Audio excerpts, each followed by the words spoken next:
শিক্ষা জীবন মধুর জীবন, যদি না থাকে এক্সামিনেশন।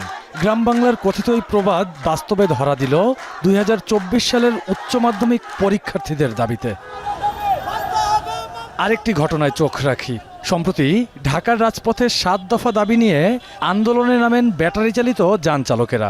7-এর ভেতর এক দাবি, রেশন, পেনশন এবং চিকিৎসা সেবা।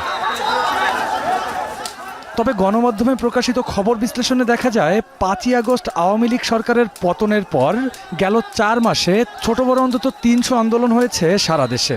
গোটা দেশ ভাসছে আন্দোলনের জোয়ারে। অন্তর্বর্তী সরকার গঠনের আগেই প্রথম ধাক্কাটা আসে পুলিশ বাহিনীর কর্মবিরতিতে। 9ই আগস্ট সংখ্যালঘুদের নিরাপত্তা সহ বিভিন্ন দাবিতে অবরোধ হয়। অন্যদিকে প্রধান বিচারপতি সহ সকল স্তরের বিচারপতির পদত্যাগের দাবিতে উত্তাল হয়ে ওঠে হাইকোর্ট এলাকা এবং অবশেষে পদত্যাগ।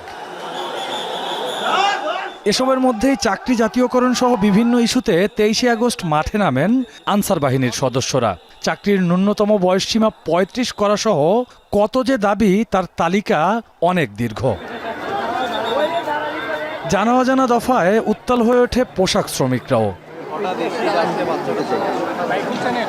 আন্দোলনের ঝাঁজ কমেনি নভেম্বরেও, তবে সংঘাত সংঘর্ষ দেখা গেছে এই মাসে।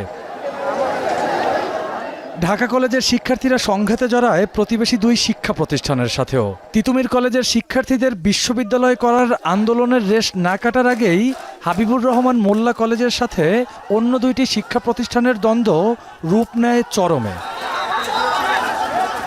হঠাৎ এত আন্দোলন কেন?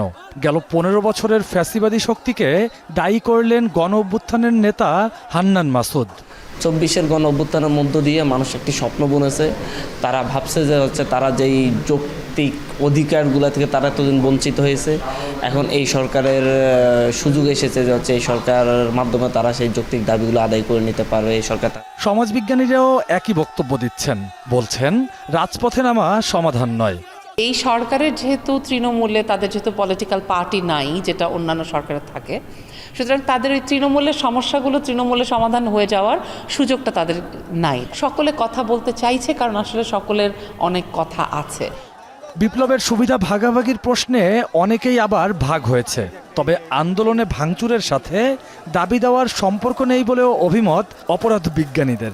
যারা সুবিধা নিতে চায়, যারা পরিস্থিতি অস্থির করতে চায়, তারা তো সে সহিংসতার পথে হাঁটবেই। দাবি দেওয়াগুলো উপস্থাপন যারা করছেন তারাও যেরকম খুব যৌক্তিকভাবে উপস্থাপন করবেন, আর যারা এটাকে গ্রহণ করবেন সরকার কিংবা সংশ্লিষ্ট অধিদপ্তর বা মন্ত্রণালয়, তারাও বিষয়টিকে একটা যৌক্তিক কাঠামোর মধ্যে এনে সেটাকে সমাধান করার চেষ্টা করবেন।